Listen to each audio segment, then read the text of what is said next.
All right. Everything's evidence now. Behave. We're live. They can see it. We all have to behave now. That's right. Contain yourself for an hour. That's all we need. Um, I'll let everybody know that we are officially live. They can come hang out with us. I have to go update our description on Twitch because it won't let me do it until we're actually live. Doop doop doop.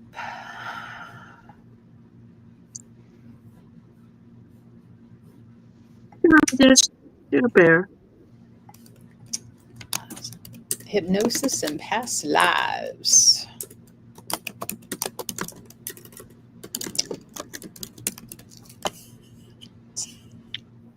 Today felt like a nice, like cool, breezy day compared to what we've had outside. Mm-hmm. Is that sun bothering you on me or no? No, no, Okay. no. Hey, chair. Uh, well, hello, everybody. Welcome to another episode of the Healer's Corner. We have with us tonight Larry. Larry is a certified hypnotherapist, as is Maria. So it might be a lot of them talking with you guys tonight about hypnosis and past life regressions and the benefits of that. Maria, how did you want to get started with Larry in this conversation? What got you interested into hypnosis, Larry?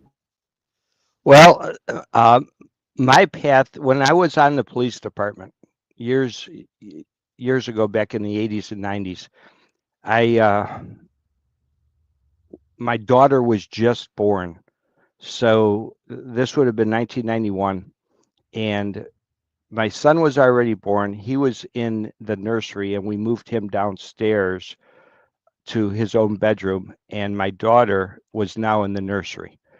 And almost instantaneously, I was overwhelmed with a fear of a fire, that there was going to be a fire in the house and I wasn't going to be able to get to my son. And it was so bad that it would keep me awake. I would run through the house all the time, checking smoke detectors, making sure nothing was going to cause a fire. And that lasted for several weeks. I had a friend who was a psychic medium and astrologer. She told me that she thought by doing a past life regression with a lady who's a hypnotherapist, that may help me. So at this point, I was willing to try anything. So I remember sitting in her chair and just closing my eyes and coming up with this story of owning a plantation back in 1860 in Savannah, Georgia.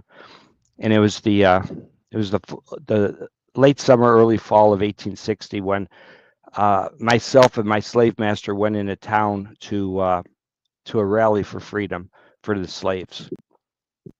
When we came back in, as we entered the plantation, we noticed that the main house was ablaze, and both myself and my slave master went running up the stairs through the door, heard my wife, my two children, a boy and a girl, at the top of the stairs. We all tried to get them out, and all five of us perished in the fire. And it just seemed like a really interesting story, and it just seemed like I made it up, and it was, just very fanciful. But that night and every night after that, the fear was gone. I no longer had that fear. It it actually went to the opposite. I had to make sure I checked the batteries in my smoke detectors, because just being able to relive that kind of took that behavior away. And through the years that followed, I decided I wanted to know more about hypnosis. And as I started researching the hypnosis, I decided it was time to get trained. In 2000, I became certified by Personal Growth Hypnosis, the International Medical and Dental Hypnotherapists Association. And in 2001, I was certified by the National Guild of Hypnotists as a clinical hypnotherapist. Along with that, I went to McKinney, Texas for forensic hypnosis, went out to California for past life regression, and spirit depossession hypnosis out in Maine with Irene Hickman. So that's kind of my journey into the hypnosis world in a nutshell. Well, Maria, what got you started into hypnosis? Oh, this has been going on since 1999. I took a silver, and I thought I was just getting into meditation. It wasn't just meditation. There was a whole lot of tools I learned. But the one thing was it was part meditation and part hypnosis. Some people, when you go into meditation, they go into in a trance. And because I did that, I was able to look at every single, I was presented, look at a problem and look at all your options. So I always was trained to look outside of the box. And from then on, I went to other venues and modalities, but it was actually the shaman. And actually, I was actually regressed in a hypnosis state also. And this was back in the mid 90s. And this woman, and it was when I came out of it, I could not walk. I remember the death scene. I remember how I died. I remember every single aspect of it. And it was just overwhelming for me. But it was actually the shaman class when we did the soul journey is when I wanted to really look into this more. And I got certified to be a clinical hypnotherapist. And I wasn't even looking to get certified in it. I just wanted to understand how the mind works and how it holds memory of something that happened in the past. And I got certified in it, and it wasn't my intention. And then I started looking more into past life because clinical hypnotherapy, Larry, they talk to you about the clinical part of it. Mhm. But I also was putting in what I learned from the shaman class when we did the soul journey pieces, when we did what I learned from Silva when we went into deep meditation states. So that's how I looked into the spiritual part of it. I was trained to be a clinical hypnotherapist, but I also combined all the other training that I have so I can do past life regression. Maria, do you have your Yeah. headset nearby? I mean, Do you have your headset nearby? Let's try that. Your sound is crackling okay, as you're talking. mine's Um, not on. I can't get it on. Yeah. does it need charged? It's charged. I can't get it on. Well, yeah, and I find it interesting when you mention that about using the gifts because being a psychic medium, I I'm very in tune with my spirit guides, and I've been able to use my spirit guides to tap into the spirit guides of my clients and really get to the root of the problem. And so I find the spirituality piece combined with the hypnosis really works well. So it just speaks to the shaman part for you, how we're Mhm. able to take these tools, these spiritual tools, and add to the hypnosis and really get the best bang for the buck, so to speak.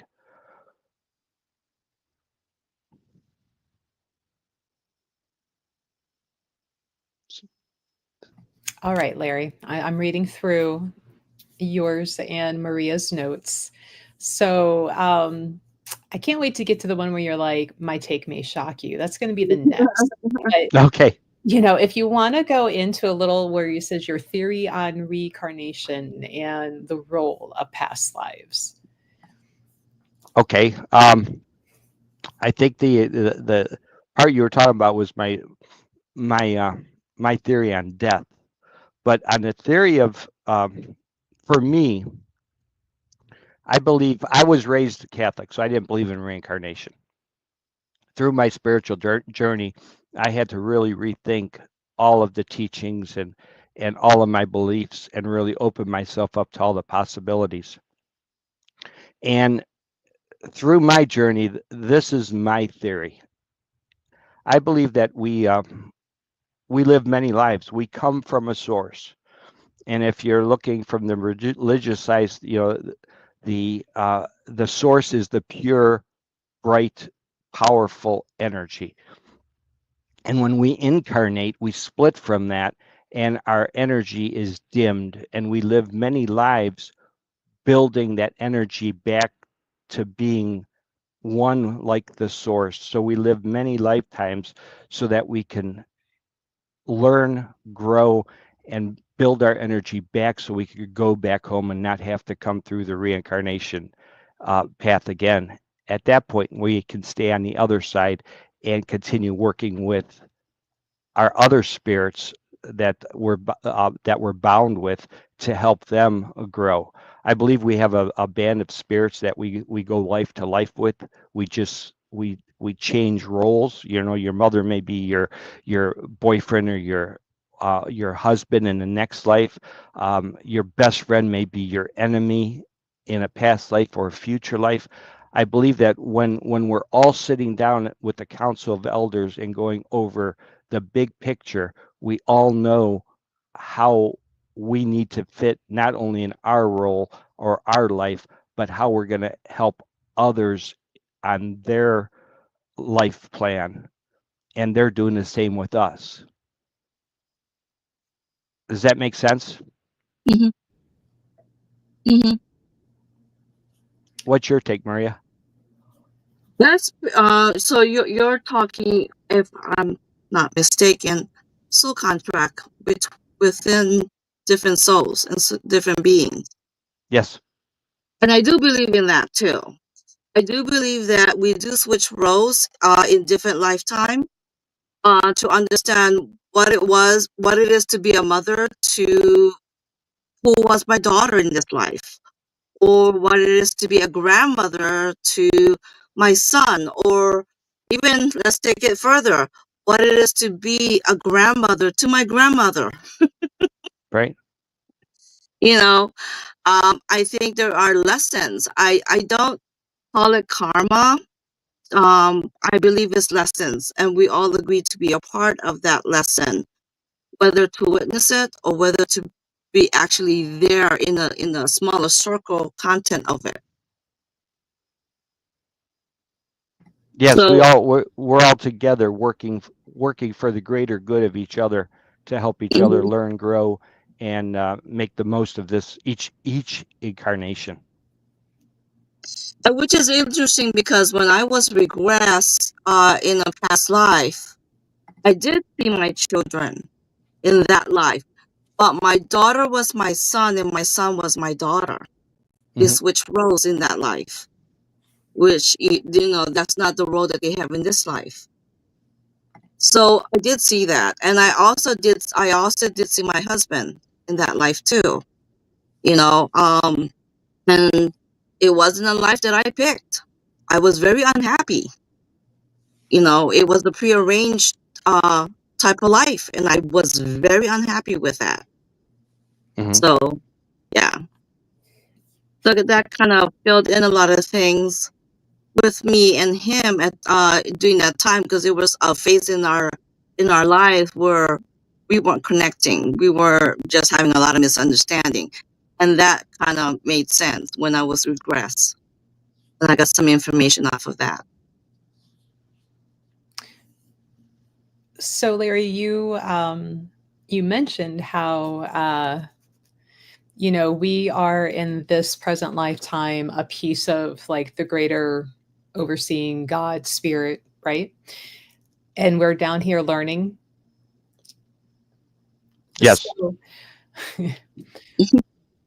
of course, my hamster wheels are turning. Um, so this kind of goes into that theory of, since we all are a piece of spirit, I am you, you are me, we are all the same greater being. Um, that could also imply your spirit guides are just really you, in a sense that it is spirit still talking to himself or herself itself while going through this. Yes, I believe my spirit guides are they're connected to me and to others that are close to me because we come from the same source. So we all share that same spiritual bond, that same energy. But they're able to see things from the other side, because on the other side we're really brave. Trust me. If I would have known what this life had entailed, I wouldn't have set it up this way. But when we're setting it up, we're like, oh yeah, piece of cake, we could do this, we could do that, and we're going to go through and we're going to do all this stuff. And then as soon as you take that first breath and your conscious mind takes over, you don't remember anything. But you have the spirit guides on the other side to kind of keep you on a path and keep spoon feeding you what you need to keep moving forward so that you don't lose your way. Now,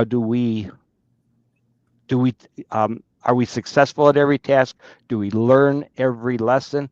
No, but that's part of, at the end of the life, I believe our life review shows us what we've succeeded, where we failed, what's moving forward in our next life, the people we've hurt, the people we've helped. It's all part of that karmic connection that helps us understand,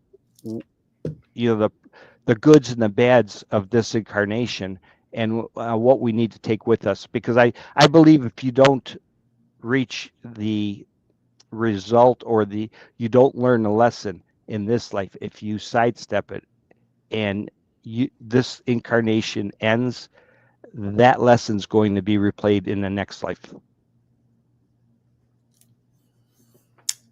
Now let's get into your take on death, because I want to be shocked. I don't want to see Okay. what Maria thinks of it as well, because the whole overreaching topic tonight is past lives and being able to see that. But so that means obviously we have died in the previous life, and that's Yeah. how we can get the regression. So what is your take on that death before they're brought here now? Well, you can't, without birth and without death, you can't have reincarnation. The life has to start somewhere. It has to end somewhere. Since I've been on the spiritual path, I view death completely different than most people. I don't see death as the end. I see death as a transition. I like to equate death as the graduation or the moment where we're liberated, and we no longer have to be in this body going through what we're going through, but we've graduated to the next level where we could start working on the next cycle of our incarnation. I know spirits are around us. I talk to my father, I talk to my grandmother, I talk to many spirits, and I know they're here when we need them.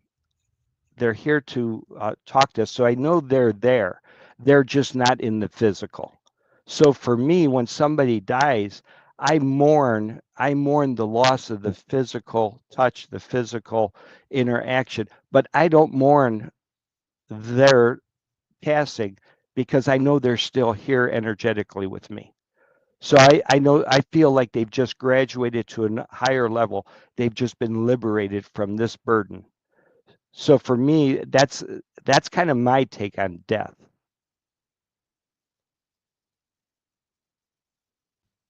I see Maria's smiling. Yeah, Like, all right, Maria, spill it, yeah, Maria. yeah. Um, That's going into the spiritual path. I do agree with you, Larry. I don't see death as an ending. Yes, I will mourn the person because I miss the physical. I miss the physical, the hugs, the talks. I mean, I still talk to my dearly departed loved ones, and I know they're always around me. Sometimes I wish they don't bother me when I'm sleeping, but they are there, and I know I can talk to them. I know I can call on them. I know they're here, and they're always present when I need them. I mourn the physical. I mourn the hugs. most anything is the hugs is I mourn, or the funny little ways of, doing things or saying things. That's what I mourn. I don't mourn the fact that they have left this world.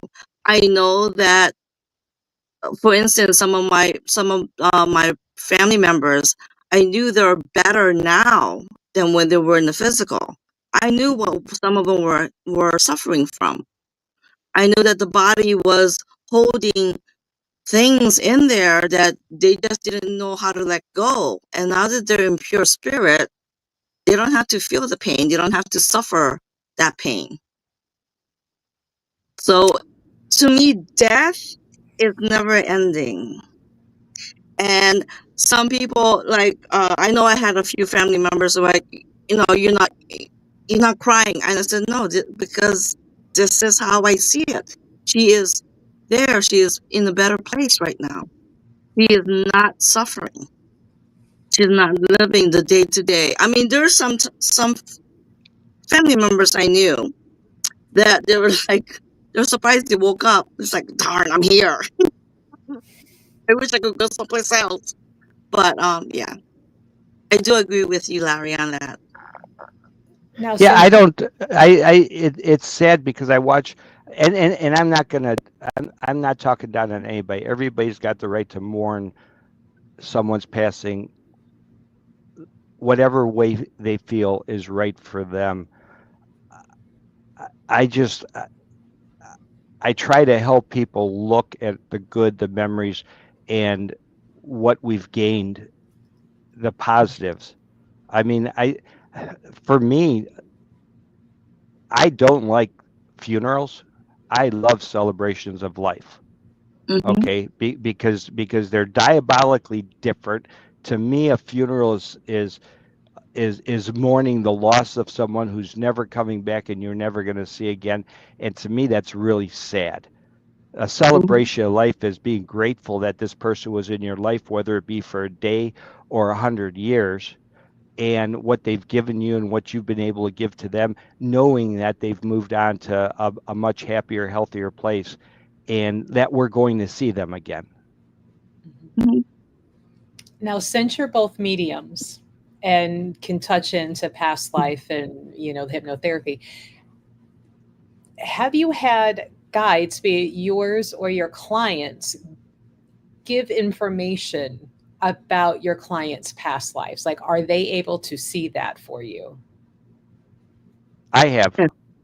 Yes. Yes. I've had several readings that I've gone into, and I would automatically bring in um, something pertaining to a past life, whether it be what's your connection with Ireland? There was a gentleman that came in, and I said I feel this really strong connection with Ireland, and uh, he didn't understand what that was, but 2 weeks later he came back in the store, and he said when he traced back his ancestry, that ancestry.com, he came back and he has a huge Irish uh, um, lineage on his I think it was his father's side, and that that whole lineage was what was bringing in problems with him, because he had problems with anger, he had problems with drinking, he had, there was a lot of problems, and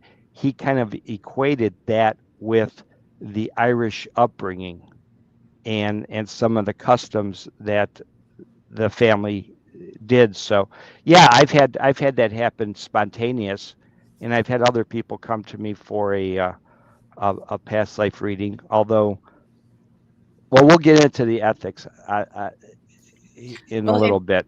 yeah, I was gonna say I was waiting for a good, to be like, now that we're going into the ethics, and like if the guides are mentioning it, that's probably a good sign that maybe the Yeah, client needs it. So we can hop into the do's and don'ts. So yeah. Well, for me, I don't believe I've never really talked to Maria, so I don't know what her beliefs are. But um, here, hold on a second. They just let the dog out. Hold on 1 second. Um, they I don't believe that past lives are something that we should be dabbling in unless there's an absolute need to do so. I don't believe it's recreational.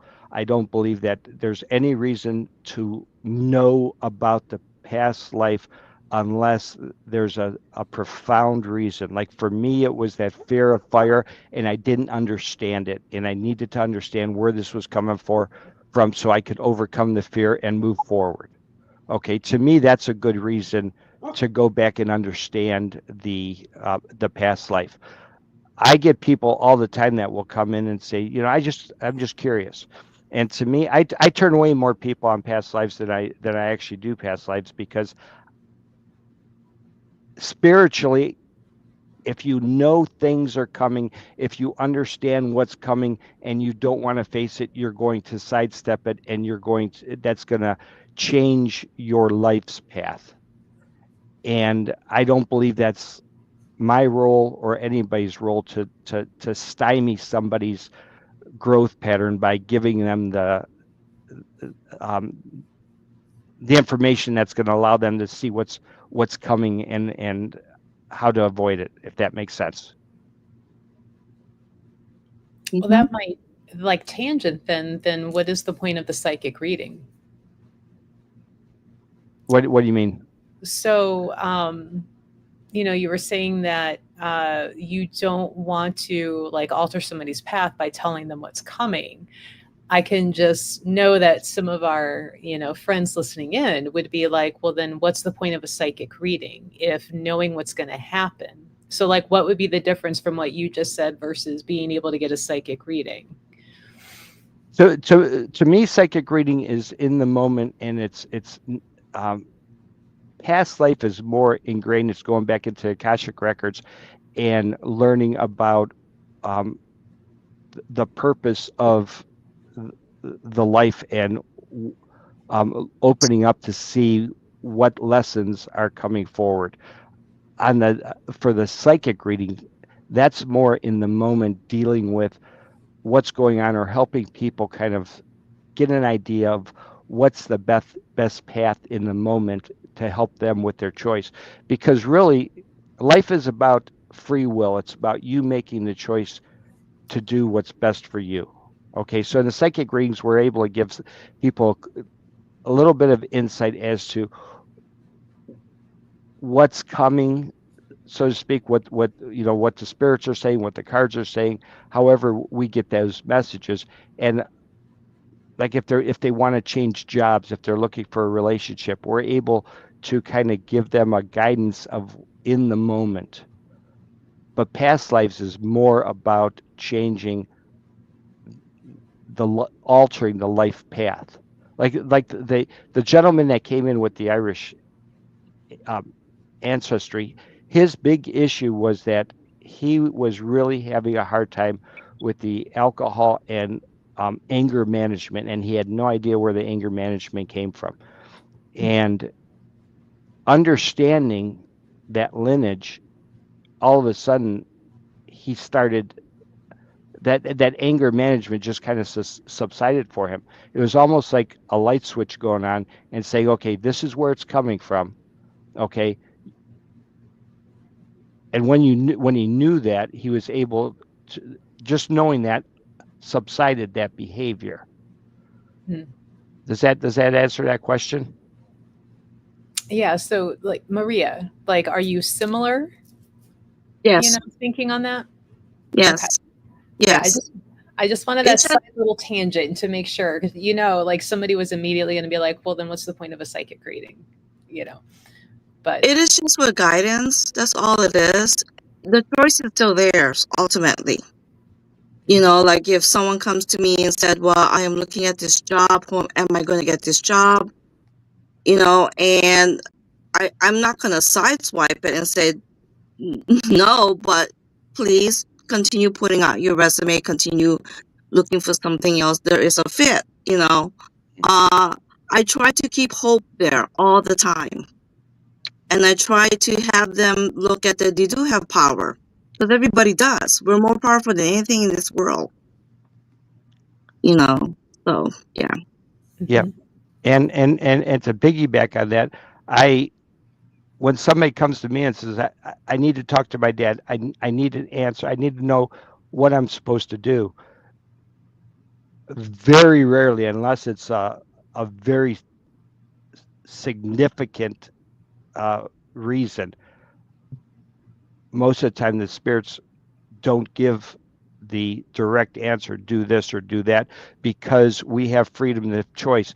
The spirit world is not there to make decisions for us. It's Mm-hmm. there to give us love, it's give us guidance, and to give us understanding that whatever we choose, they're going to be there to support us and help us through it. But it's our choice. The purpose of life is to make a decision and learn by those decisions. Right, wrong, or indifferent, we've got to make that choice. It's the free will. I think that kind of backs up what Maria said, correct? Mm-hmm. Yes. Mhm. Yeah. Now, you got a little bit into the don't parts of the ethics of don't do it for entertainment, don't do it just to kill a couple hours on, a Friday night. Are there any other don'ts that you would say goes for the ethics part? Either one of yous. I You know, I I I personally will not take a client to do a past life regression if they're in the skeptical mind frame where show me what you can do. I will not do it. Um, and I also will not do. I will do a one-on-one. I will never ever do a group. oh no. If I have to pull them out because whatever they are seeing or whatever, if I have to pull them out, I need to pull them out, and I need to pull them out in in a sequence. So that's the reason why I will never do a group. Right, because of the cathartic releases. I can, Yes. I either, there's times where I've done regressions where the person needed to experience the cathartic release and let that energy go. There's other times I've done it from a disassociation standpoint of watching it on a movie screen or in a TV, where just by seeing it and gaining that information, it was enough to release that behavior or that what was holding them back. So for me, I don't always have to make them feel it and go through the emotions, but some people need that. And that's where the intake comes in, because you really have to vet the person very well. You've Mm-hmm. got to trust them. They have to trust you. You have to know what they're looking for. And you also have to know what to look out for when you start going into the process. It's not Mm-hmm. just a simple process of close your eyes, count to three, be there. There's a lot to it, and my process is different than many others, because mine is, I'll start off with a hypnosis session, and I'll get somebody comfortable with the hypnotic process and understanding what it's going to feel like, what they're going to experience. And then I have them come back, a week or so later after they're really comfortable with it. And then we could get down into the regressive part of it, because when people are being hypnotized for the first time, the first thought is this the way it's supposed to feel? Is this right? What's going on? And their mind's somewhere else. It's not being focused to the regressive process. I think it would be a good thing to maybe point out, and I'm sure you two can agree, when you're saying being comfortable and trusting. When I have mentioned hypnosis for customers, clients in the store, and mentioning you two about it, it's like 50-50. Either the customer client is used to it or have been thinking about it, maybe have done one, before, or it's an automatic like, oh no, I don't want to end up clucking like a chicken. I don't want to Yep. be, running around. And that's where I think there's this misconception that you cannot be hypnotized to do something you wouldn't normally do anyway. Right.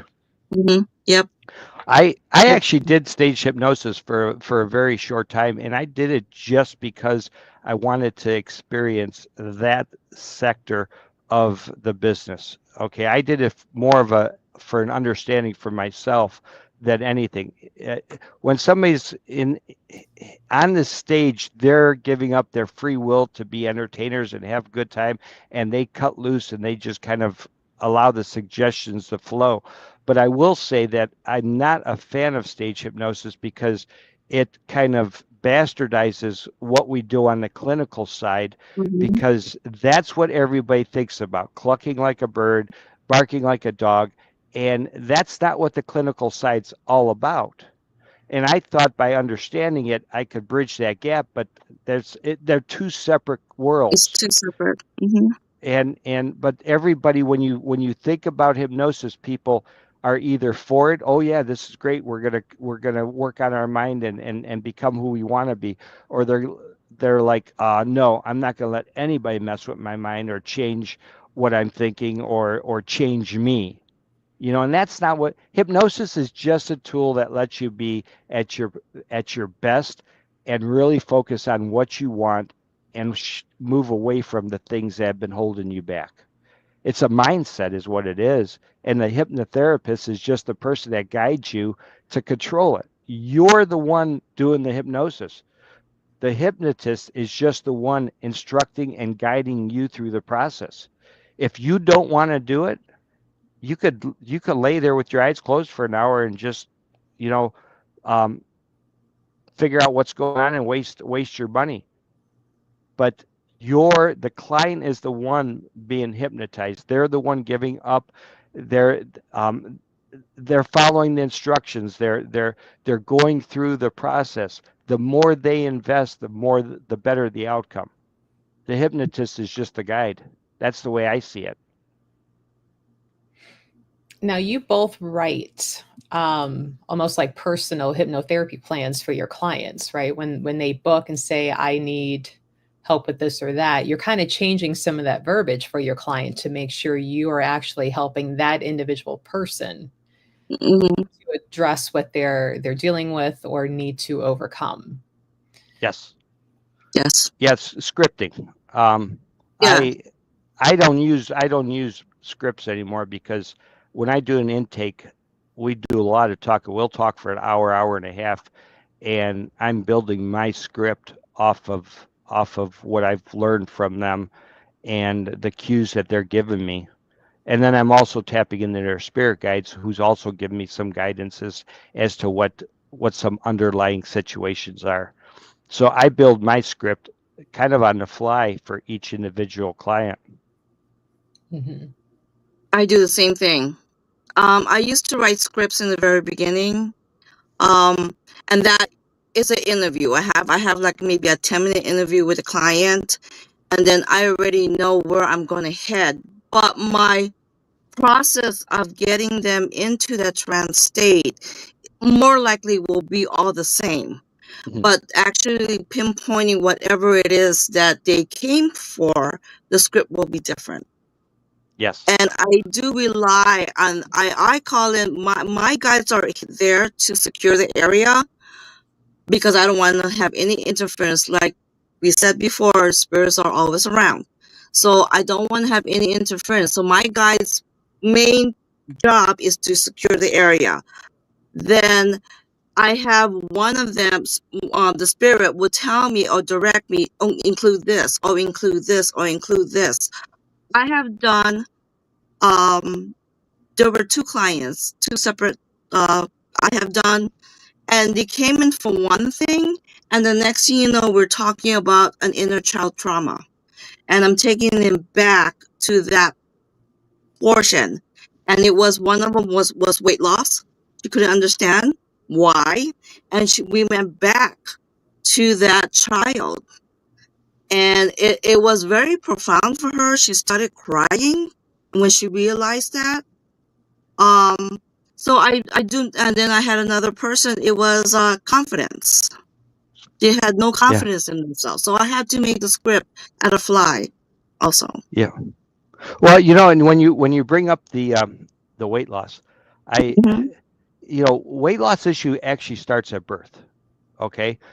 Because everything is ingrained in your mind, and as soon as you come out, you get slapped and you get given your mother, and you're either given a breast or a bottle, so you realize that feeding makes you warm and happy and fuzzy. It makes you feel loved. And then as you get older, you have a birthday and it's like a celebration. It's like, we'll make you anything we want. So food becomes, oh, it's for celebration. It's not just fuel, it's not just to keep us going. It's something to be celebrated. And then somebody dies, so you're mourning and you have a big buffet. So there's all this food around, and you fall and you skin your knee and you're crying, and somebody says, oh, here, have an ice cream cone. And oh, so now food doesn't only nourish me, but it fixes my pain.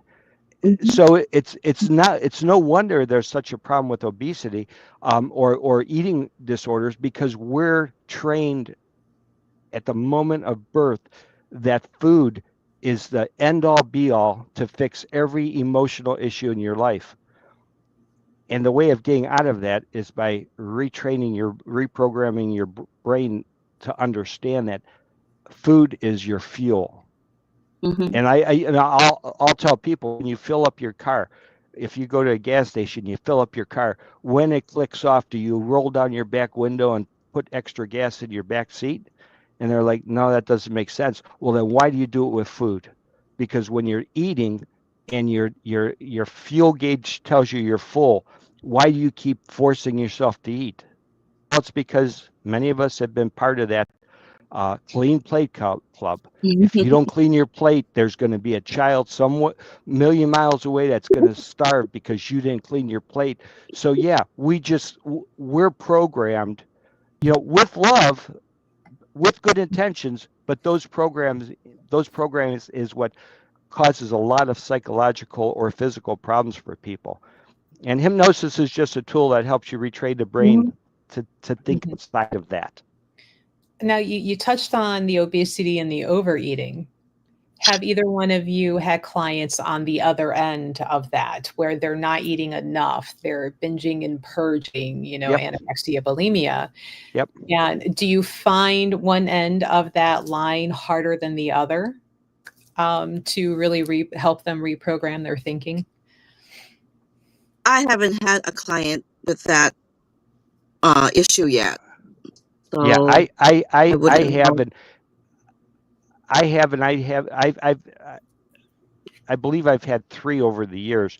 Um, the the behavior goes back to self-worth, confidence, um, taking on other people's persona of what's right and what's wrong, and internalizing that, and them not feeling good about themselves.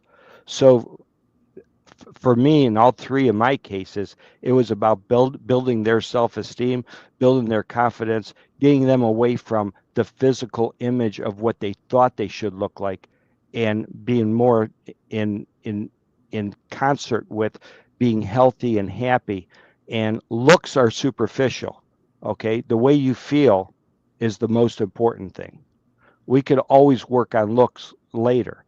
You can do things later, but if you're not healthy and happy mentally, that's where all this physical stuff starts to manifest.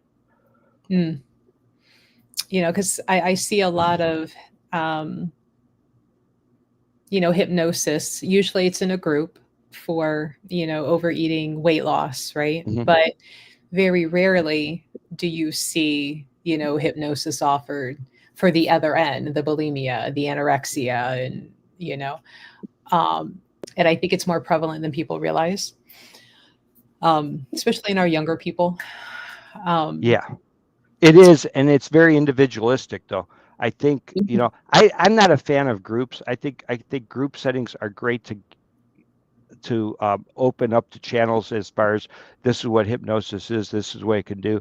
But I think everybody's needs are individuals, and Mhm.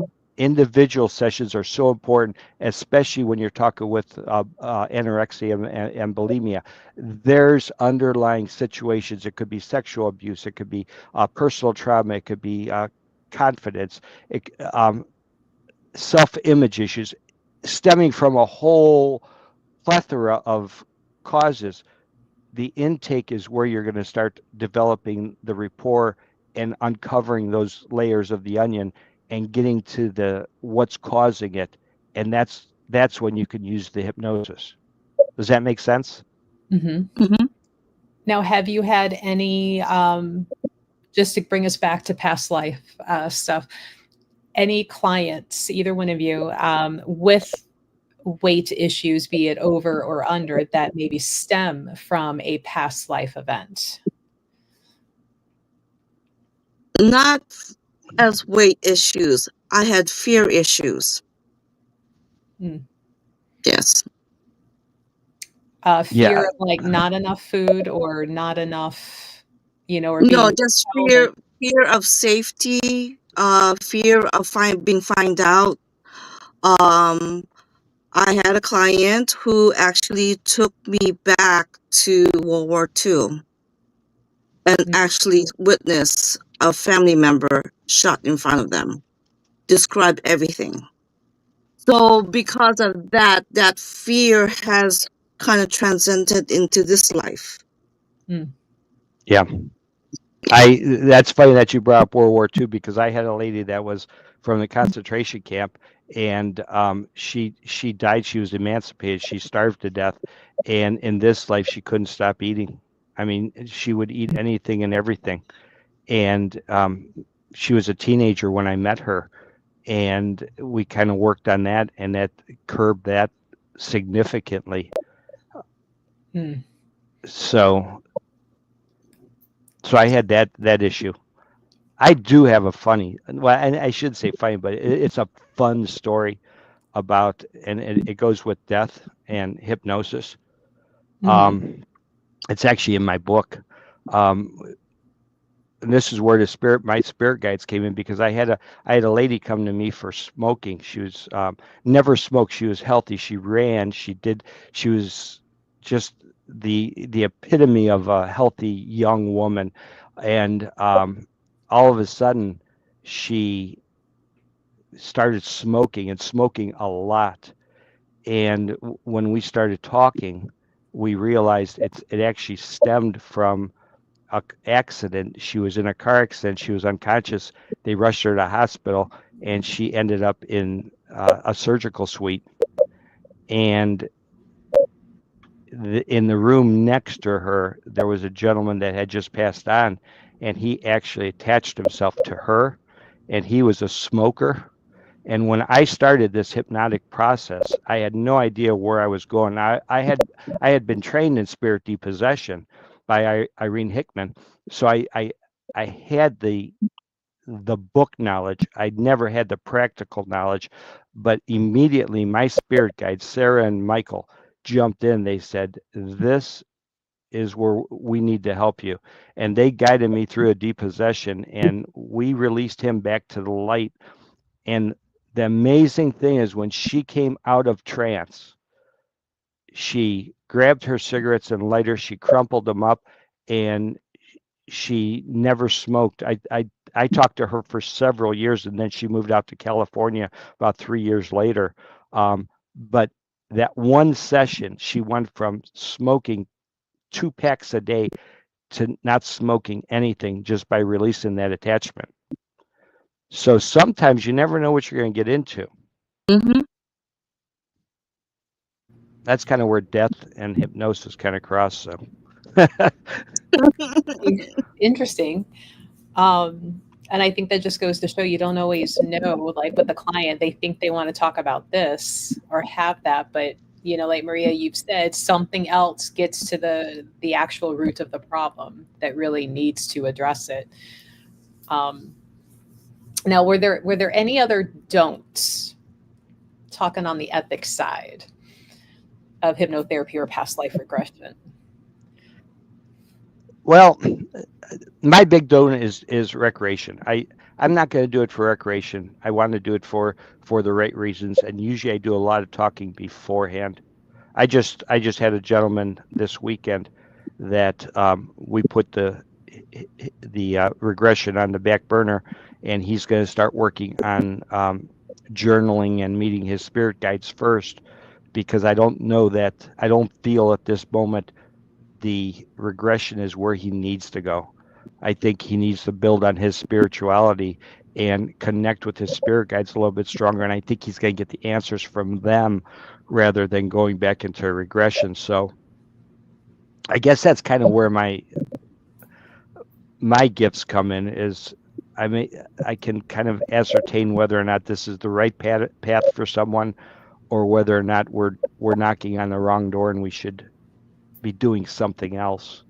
Hey, Maria, let me ask you: have you ever had any hypnosis clients where you've had attachments, or you've had you've felt things clinging on that were causing the problem, not so much mental as far as mental programming, but more of spiritual attachments or stuff like that? Well, it's funny you said that. I had a client. She came in for hypnosis because she didn't understand what was going on with her life. Actually, I don't even know how to classify this. I ended up talking to a spirit. Um, didn't go and did the complete transition. Was part of the 9/11. Told me of what happened. Gave me a very descriptive of what happened, where he was, and exactly how the buildings, and I'm going, okay, this person came in for something else, and you're taking over the conversation. So I have that where a spirit stepped in, and there was a connection between the person that came in for the hypnosis and the gentleman that did the talking. But I that was, it was intriguing, it was interesting. But and when I brought the client back out of trance, I said, "Do you understand what happened?" She said, "Yes, I heard you talking. I heard something coming out of my mouth, but I was out here somewhere else playing." So I'm going, okay, she doesn't know she's a spirit channeler. She's a natural spirit channeler. I'm not going to bang on that door if she's not ready for Yeah. it. Yep. Yeah. Now, this might be debated. I have heard both sides of this, but whether or not a client needs to be put through the death of past lives. I've heard some hypnotherapists say, no, we might get up to that point, or, just have the client remember that this happened versus making them relive it.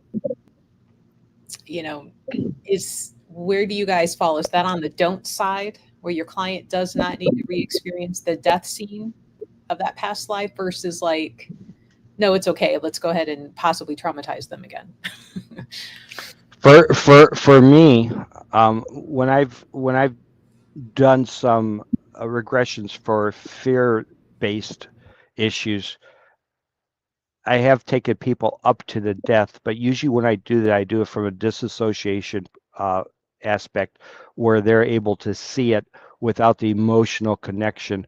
Because once they understand where the fear came from, that fear kind of subsides or goes away. I don't believe they have to relive and re-experience that death. Knowledge is power. You don't need the emotional release at that moment to gain the end result being giving up that behavior or ending that behavior.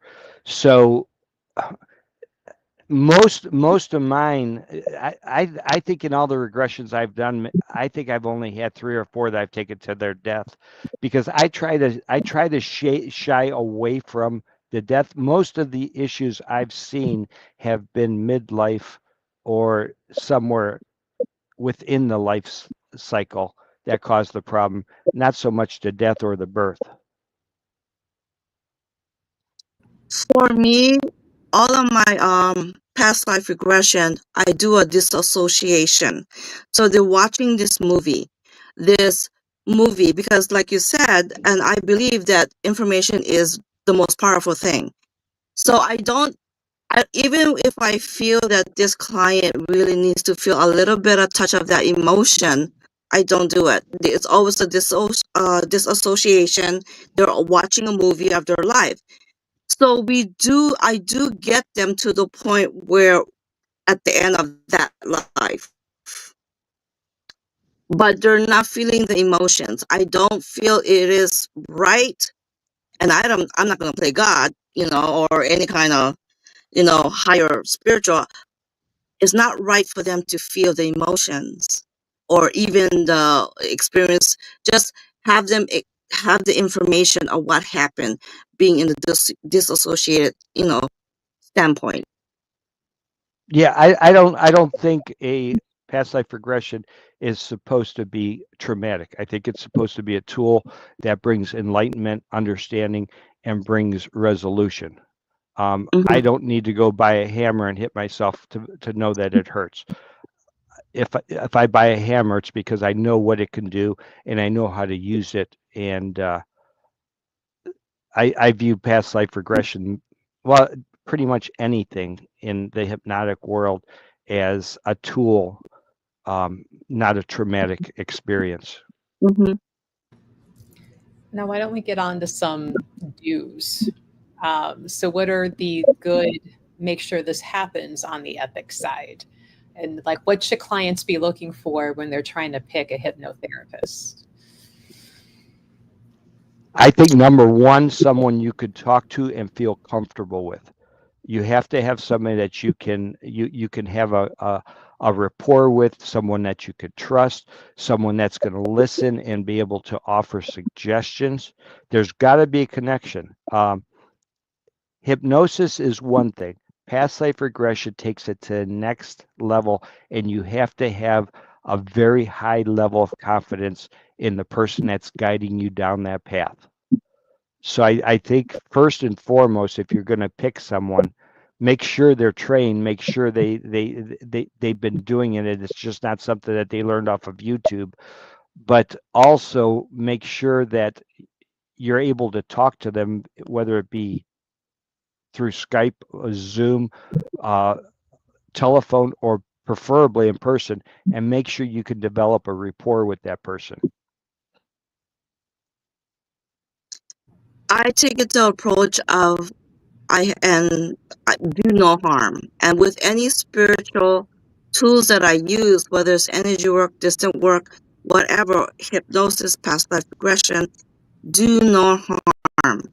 I take the equation of everything out except my heart.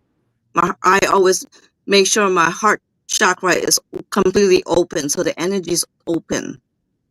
And that's how I take it in. Yes, the report is very interesting. It's just that it's funny because pranic healing, I was trained not to ask, scan, scan, scan, scan, because what they may think, what they need, you are going to go completely the whole entire. And I have done that. I go the whole. Yeah. There's a protocol, there's steps, but either some of them would not be in there, or I would add things to it. So I scan and I scan, and that's what I do. So I pretty much approach, even whether it's clinical hypnotherapy. Past life is a little bit more.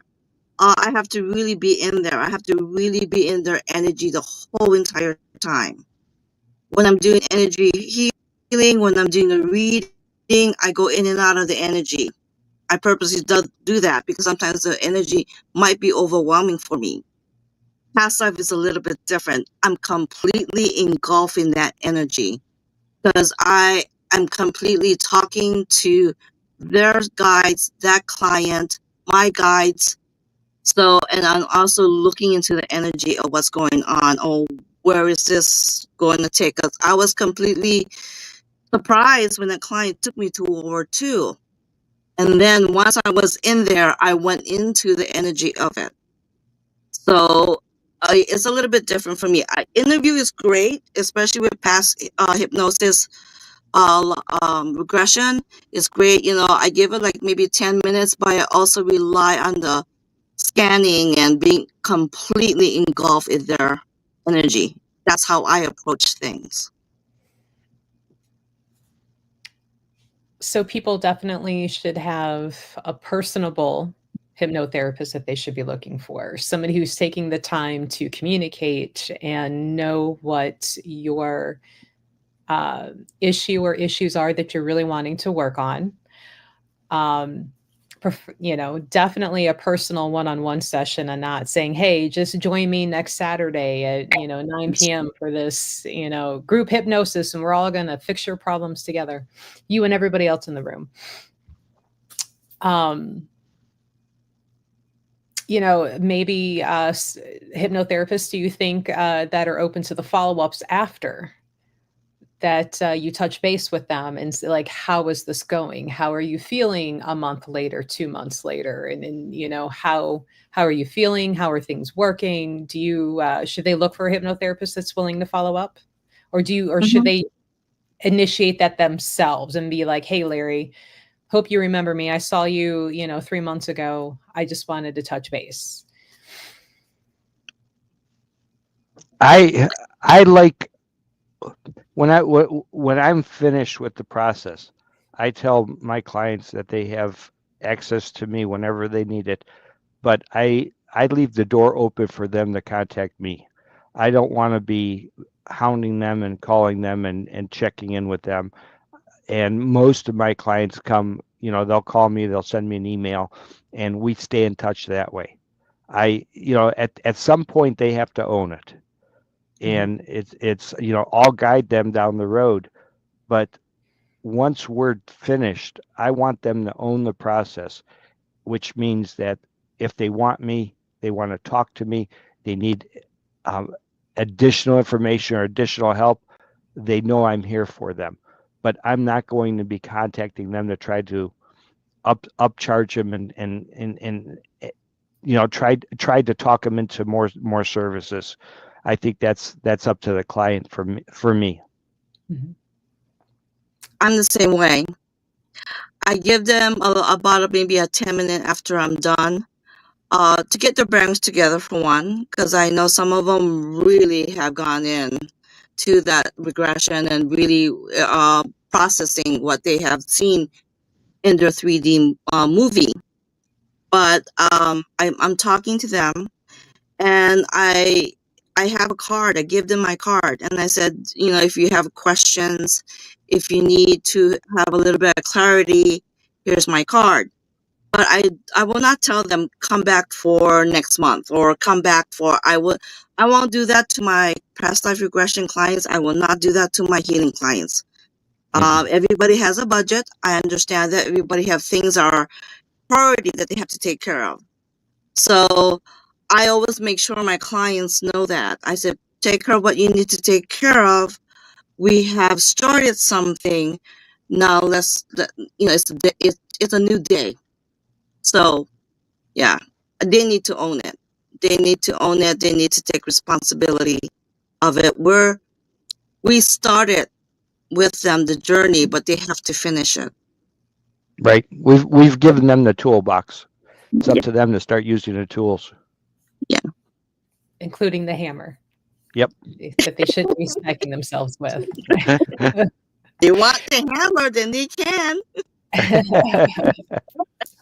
If any of our friends in the audience have any questions or comments, feel free to ask. You've got Larry and Maria here live to be able to answer that for you.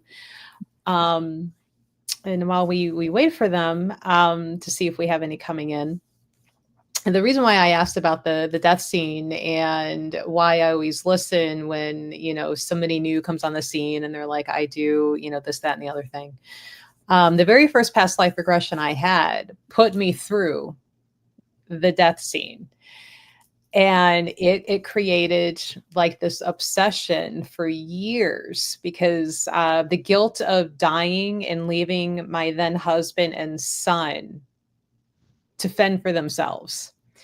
That now, for a past life I didn't even know I had, and that, it was kind of like, let's just see what comes up, to kind of like Larry, you're like, don't do the entertainment thing.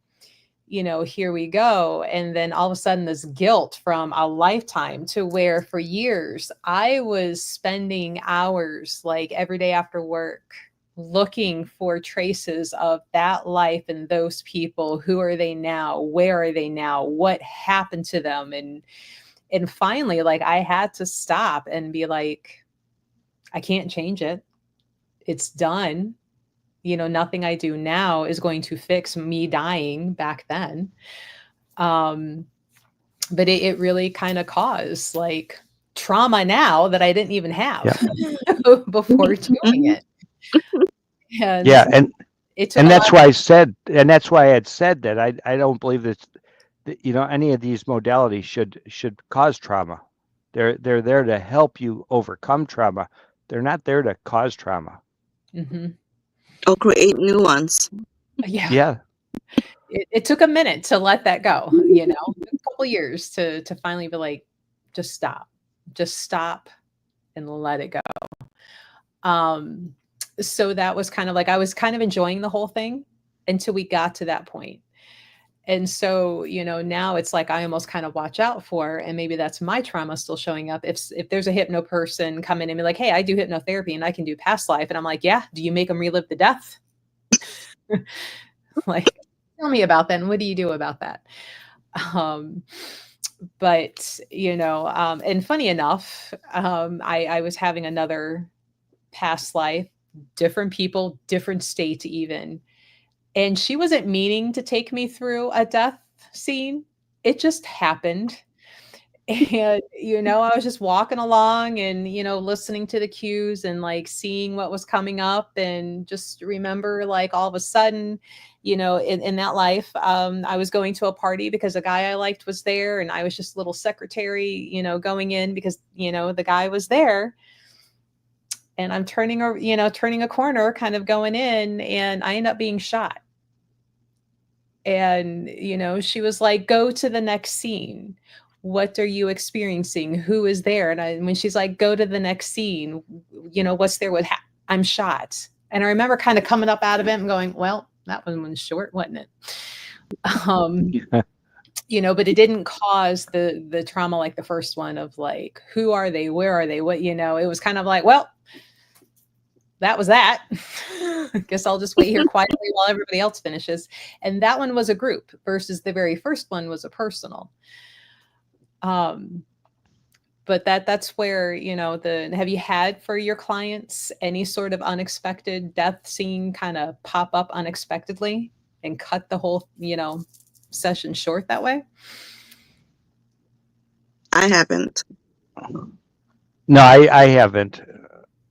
I generally, once we get on the journey, we go back to the moment of that's causing whatever the situation that we're trying to resolve.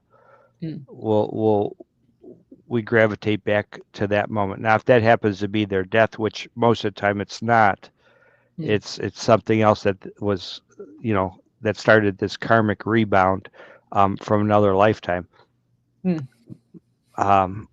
But I kind of direct them back to gaining an understanding and getting to the point of the purpose of the regression.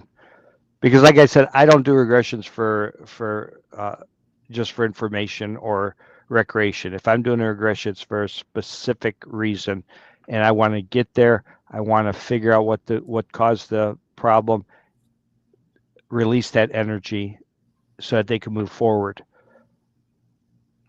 Nice. Well, telling my story, seeing if anybody in the audience had questions or comments, and it's like crickets. So now, Larry, you mentioned how one of your things that you told us tonight was in your book. So what is your book called? My Friends Are Real. They're not imaginary? They're not the... No. Okay. No, and I came up with, when I started writing my book, that name just popped right in. I believe it came right from my spirit guide, Sarah, because she's been with me my whole life. And I had more, when I was a child, I had more spirit friends than I had actual friends because I was the odd guy, or the odd child. I talked to, people. I talked to dead people, and other kids in the neighborhood didn't think that was cool. So I spent a lot of time in my room or at home with my mother, who was very supportive. She didn't understand, but she was very supportive. So when I started writing my story, My Friends Are Real just seemed to fit. Now, where can they get your book besides, Goddess Elite? And if they get it at Goddess, they can get an autographed copy. Where Yes, else can they get your absolutely. book? Absolutely, and they can order it from Goddess Elite if somebody wants an autographed copy and they want to do it uh, through Goddess Elite. I can autograph it for them as well, and then it can be shipped out. The other option is through Amazon. If you look up My Friends Are Real book, it that's the first thing that pops up. Nice. So, Maria, when are you gonna put out a book, ma'am? I ran away from this for a long time. When do you think the book is going to happen? Oh my gosh. Uh, no, no. There's a No lot book. of ideas, though. No, no book. There's a Okay, lot just of ideas, but just the lives in the podcast, and hanging out in the store talking. oh yeah, that's the fun time. Hanging out in the store and Right. talking to people, talking to customers, talking to staff, other practitioners. Yeah. Yep. If Maria's got a free day off of work, she's at Goddess Elite hanging out. And I'm like, aren't you sick of seeing this yet? You were just here last Saturday. And you're like, nope. I will tell you, Maria, if you ever are inclined, writing for me when I was writing my book, as I was reliving all those experiences and the timeline, all of a sudden there was many moments of enlightenment when I realized that certain events were more profound, and the reason for those events lining up the way they were made a lot more sense at where I'm at in my life today. So for me, writing the book was actually not only fun, but there was some therapy in there for me, because it helped me understand my life progression, because I never understood why half the stuff happened in my life other than just bad choices and stuff. But I started That's a part realizing of life. as they started lining up, I'm like, wow, there is a correlation here. This is like a quantum stream of and there's a purpose behind all of it. Now that you said quantum, Oops. um, we're Oops. gonna have to have Oops. Larry back, because at first, Maria, you were like, "Oh no, Larry, I believe you had it first in your list of talking Mhm, mhm. parallel lives." And I'm like, Maria, and she's like, "Oh, we could get into quantum theory and timeline." And I'm like, this sounds like it needs to be its own whole episode. Now, honestly, and I don't think I mentioned it out loud, Maria, when you were going in, like you got excited about the whole parallel lives part. I kept thinking of the TV show Quantum Leap as you were Mhm. going on, and I'm like, that was a really good show. I wish they would bring that back. Um, and then it made me think of how would Quantum Leap, the show, and the aspects behind it, like how true might that be in the world that we live in on the woo woo side, you know? Um, so that could be a talking point for the next episode that we bring Larry back. Because I can't promise it'll be next week because we got a few others. Yeah. We have to check Larry's schedule. Yeah. No, Schedule. that would be a fun. That gets very Yeah, deep. that would be fun. But that's a fun topic. So, um, so watch out for that one, guys. There'll be another Larry episode at least talking about parallel lives, and you can watch Maria get all excited about it. Um, Oh you were like yeah, floating at the end of it's the table talking interesting. about it. Yeah, I was talking. I think somewhere along I lost her, and she's gonna. All she said in her mind was, "This is a separate episode. That's it." Yeah. Like, yeah, that's too much for, past lives Yeah. too. Like that needs to be like the production side kicked in. And I'm like, nope, that's over here. And like, let me email Larry real quick. Like we're taking that one off the table as a main talking point. And that needs to be later. Um, as she's still like, oh my God. And I'm like,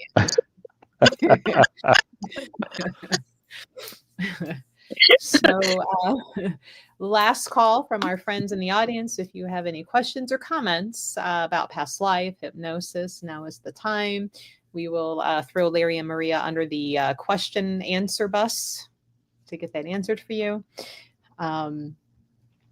But yeah, so Larry, you're available in the store second and fourth Sundays of the month, where they can come in and get a reading from you. But you have a separate office for your past life or any hypnosis, really. So Correct. if they're interested in that, that's when they can get a hold of you and schedule that. Maria, you do readings and your hypnosis in the store on the second and third Saturdays. So, and you both like offer like what the confidence, addictions, prosperity. I know Maria, you do prosperity, and Larry, you do once a month in the store the manifestation. Yeah. So, do you get into a little bit of like a guided hypnosis or meditation as part of your manifestation work? We did the first 2 sessions were guided meditation for the manifesting, but now we're in a mastermind group where we're helping each other build our manifestations and keeping each other accountable. So we've kind of become our own little community, and we text each other every day. We're in a group chat and making sure everybody's staying on track with what they're trying to manifest, and sharing experiences that they've had over the last day or a week of how just thinking about something, all of a sudden it happened in their life. And it's really magical watching these people experience what they're experiencing.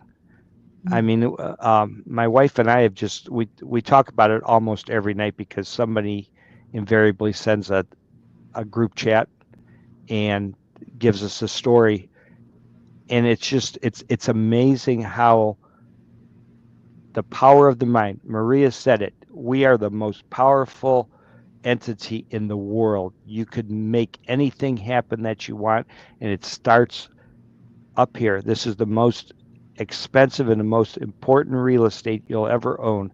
This 6 inches right here. And when you start putting things out to the universe of things that you want and things that you believe you deserve, and you start living as if they're already there, all of a sudden they start showing up. And we started off on the very ground level. The very first task for them was to manifest a parking spot right up front.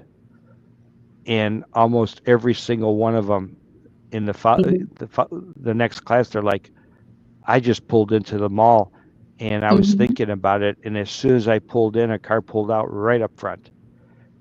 And so it's just a way of retraining the mind to start thinking about what you want rather than living in the past. And the big thing about manifestation that I'm working with in the community with is that we've got to get away from the past. We've got to stop thinking in the past, because when we keep living in the past, we keep recreating the past. We've got to start thinking to the future and what we want, not what we're fearful of. Long commercial. Yeah. Well, I mean, we could probably do a whole other episode on, because I know we did a little bit with prosperity before, but I'd have to look back and see how we framed it. But that could be a whole different, talk on that part. Well, thanks everybody for joining us. We hope you can join us for the next round discussion table of the Healer's Corner. You can join us every Tuesday, 7:00-ish, sometimes a little later, depending on work schedules. And interact with us live and ask questions and learn all sorts of things. Meet new people in a safe community of all the things that we talk about and are interested in. Do either one of you or both of you have any last parting insights on the way out? No. Stay positive and love everyone around you. My thing is do no harm. To yourself or other Yep. people, for that matter. Yes. Yep. Thoughts, words, and emotions. Emotions are a little bit tricky though. We're human. Yeah. But Every you are always in control of how you react to things. Yep. Always. And everybody in our life has a purpose. It may not be what we want it to be, but everybody has a purpose, and we have to recognize that they're there for a reason. Even the people that are causing us pain, there's something they're teaching us. Mhm. Be grateful, which is hard to do sometimes, but Right. Maybe they're teaching you that you wouldn't look good in orange. So be mindful. this is red. I, however, probably would not look good in pumpkin orange. So, you know. Well, thanks for joining, everybody. We hope to see you next time. Thank you for Bye. having me. Yeah. Thanks, Larry. Yeah, thanks.